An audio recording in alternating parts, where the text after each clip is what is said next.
আমাদের বাপ দাদা কেউ জীবনে পাকিস্তান গেছে? পাকিস্তান পলায়ন করেছে। 5 আগস্ট ভারত পলায়ন করলো কারা? ভারত পলায়ন করেছে কারা? তোমরা মুক্তিযুদ্ধের চেতনার কথা বলে, মুক্তিযুদ্ধের চেতনার কথা বলে যারা নিরীহ মানুষদের গায়ে রাজাকারের তকমা লাগিয়েছো, সময়ের সাথে যারা ভারতের দালালি করেছো, ভারতীয় দালালদের, ভারতীয় রাজাকারদের এই দেশে বিচার হবে ইনশাআল্লাহ। আমরা ভারতের আকর্ষণ কখনো সহ্য করবো না ইনশাআল্লাহ। আমরা ভারত আমাদের প্রতিবেশী রাষ্ট্র, তারা আমাদের প্রভু না, আমাদের প্রভু একমাত্র আল্লাহ। আমরা আমেরিকাকে আমেরিকাকে ভয় পাই না, আমরা ভারতকে ভয় পাই না, মোদীকে ভয় পাই না, মুসলমান ভয় করে একমাত্র আল্লাহকে। তাদের ক্ষমতাকে কুক্ষিগত করার জন্য, তাদের ক্ষমতাকে টিকিয়ে রাখার জন্য ভারতকে অনেক অবৈধ সুবিধা দেয় নাই। আপনি চিন্তা করেন, আপনি কি জানেন এগুলো? জানেন আমাদের বন্দরের চুক্তি জানেন? আমাদের চট্টগ্রাম বন্দরের ইতিহাস আপনি জানেন? জানেন যে কোন বাংলাদেশি কোন জাহাজ যদি থাকে, জাহাজ থাকা অবস্থায় যদি ভারতের কোন জাহাজ চলে আসে, তারা চুক্তি করেছে যে বাংলাদেশের জাহাজ সরে যাবে, ভারতকে সময় দিতে হবে। আপনারা দেখেছেন পৃথিবীর সবচেয়ে সস্তা ট্রানজিট তারা ভারতকে দিয়েছে। ভারতকে আমাদের দুধ ছিঁড়ে রেল সুবিধা দিয়েছে। আমরা অন্তর্বর্তী সরকারের কাছে দাবি জানাবো, ভারতের সাথে যত অবৈধ চুক্তি আছে, দেশ বিরোধী, স্বাধীনতা বিরোধী, আমাদের মাতৃভূমি বিরোধী যত চুক্তি আছে ভারতের সাথে সব চুক্তি বাতিল করতে হবে। সব চুক্তি বাতিল করতে হবে। আপনারা চান কি চান না? দেখেন তারা আজকে আমাদের পৃথিবীর কোন রাষ্ট্র এরকম নাই, পৃথিবীর কোন রাষ্ট্রে এরকম নাই যে যখন মন চায় পানি ছাড়া আমাদেরকে ভাসিয়ে দিবে। আপনারা জানেন পদ্মা, গঙ্গা, পদ্মা নদী ওপারে কিন্তু গঙ্গা নদী। এই গঙ্গা নদীর উৎসমুখ হলো চীনে। চীন থেকে ভারত বাংলাদেশে আসছে। তো চীন একবার গঙ্গা নদীর মুখে বাঁধ নির্মাণ করে বিদ্যুৎ উৎপাদন করতে চেয়েছিল, জাতিসংঘে গিয়ে ভারত বিচার দিয়েছে। তো আপনারা দেখেন পাকিস্তান আমলে, বাংলাদেশ হওয়ার আগে তারা ফারাক্কা বাঁধ নির্মাণ করা শুরু করেছিল। 1972 সালে মাত্র 40 দিনের পরীক্ষা করার জন্য 40 দিনের জন্য তারা ফারাক্কা বাঁধ চালু করেছিল। আজকে 52 বছর হয়ে গিয়েছে, 50 বছর হয়ে গিয়েছে ফারাক্কা বাঁধ তারা কিন্তু এখন ওই পরীক্ষা এখনই চলতেছে। যখন ইচ্ছা পানি দেয়, যখন ইচ্ছা বন্ধ করে দেয়।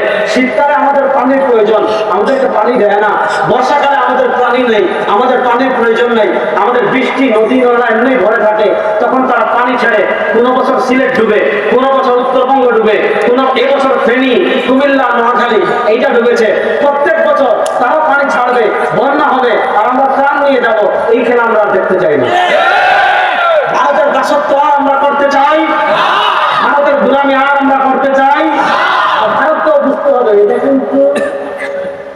এটা কিন্তু কলকাতা না, এটা কিন্তু হায়দ্রাবাদ না, এটা কিন্তু কাশ্মীর না, এটা সিকিম না, এটা বাংলাদেশ। এটা শাহজালালের পূর্ণভূমি বাংলাদেশ, এটা শাহপুরানের পূর্ণভূমি বাংলাদেশ, এটা অসংখ্য অলি আল্লাহর পূর্ণভূমি বাংলাদেশ, এটা সৈয়দ শামসুল করিমের পূর্ণভূমি বাংলাদেশ।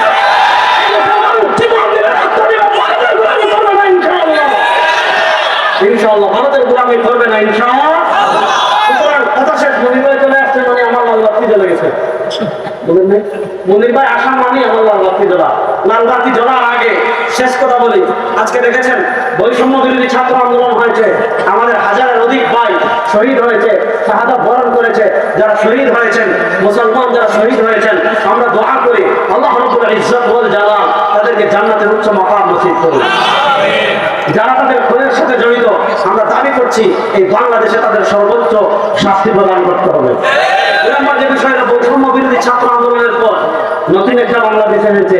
এই বাংলাদেশে আমাদের কাজ করার অবারিত সুযোগ তৈরি হয়েছে। এই বাংলাদেশ প্রকৃত বৈষম্য, যে কথা দিয়ে আমি আলোচনা শুরু করেছিলাম, প্রকৃত যদি বৈষম্য দূর করতে চান, একটা জিনিসে প্রকৃত বৈষম্য দূর করতে পারবে, ওইটার নাম কোরআন। একটা জিনিসে প্রকৃত ন্যায় ইনসাফ প্রতিষ্ঠা করতে পারবে, ওইটার নাম। সুতরাং সময় এসেছে বাংলাদেশের ঘরে ঘরে ঘরে ঘরে রাষ্ট্রীয়ভাবে কোরআন প্রতিষ্ঠা, রাষ্ট্রীয়ভাবে ইসলাম প্রতিষ্ঠা, রাষ্ট্রীয়ভাবে দ্বীন প্রতিষ্ঠার মেহনতের যে দাওয়াত, সেই দাওয়াত বাংলাদেশের ঘরে ঘরে ঘরে ঘরে পৌঁছানোর সময় চলে এসেছে। ইনশাআল্লাহ সব বৈষম্য দূর করে প্রকৃত ইনসাফ এবং ন্যায় বাংলাদেশ প্রতিষ্ঠার জন্য, কোরআন বাস্তবায়নের জন্য, আমরা বাংলার ঘরে ঘরে ঘরে ঘরে পৌঁছার জন্য যদি ঘাম জড়ানোর প্রয়োজন হয়, আছি তো ইনশাআল্লাহ, প্রস্তুত আছি তো ইনশাআল্লাহ। আল্লাহকে সাক্ষী রেখে হাবিব নবীনকে ওয়াদা করেন ইসলাম প্রতিষ্ঠার মেহনতে শরীক হবো তো ইনশাআল্লাহ, দিন প্রতিষ্ঠার মেহনতে শরীক হবো তো ইনশাআল্লাহ। আল্লাহ বাংলাদেশের ইসলাম বিজয় হোক, আফগানিস্তানে বিজয় হয়েছে, পৃথিবীর বিভিন্ন রাষ্ট্রে বিজয় হয়েছে, আমাদের বাংলাদেশে অসংখ্য অলি আল্লাহ পূর্ণভূমিতে ইসলাম বিজয় হোক, অসংখ্য তাহাজ্জুদ গুজারের দেশে ইসলামকে একবার আমাদের দুই চোখে বিজয়ী দেখতে চাই কি চাই না? অনেকে বলেছিল শেখ হাসিনার আমলে আওয়ামী লীগ যাবে না, আমরা যেটা মনে করতাম এই আওয়ামী লীগকে আর কে সরাবে, কিন্তু আল্লাহর উপর সব ক্ষমতার মালিক একমাত্র দেখেন আল্লাহ। ফেরাউনের ইতিহাস তো আমরা জানি, কিন্তু আমাদের যুগের ফেরাউনের ইতিহাস আল্লাহ আমাদের সামনে দেখিয়েছে। রান্না করে রাখা বুফে খাবার আইটেম রেডি, বাংলাদেশের মানুষ ভাত খাওয়ার টাইম দেয় না, পোশাক নিয়ে যাওয়ার সুযোগ পায় নাই, ভাত পাচ্ছে। সুতরাং এটা যদি আমরা দেখতে পারি আমাদের দুই চোখে ইসলামের বাংলাদেশ দেখার আগ্রহ আছে না নাই? এটা শুধু আগ্রহ থাকলেই হবে, মেহনত করা লাগবে, মেহনত করার জন্য প্রস্তুত ইনশাআল্লাহ।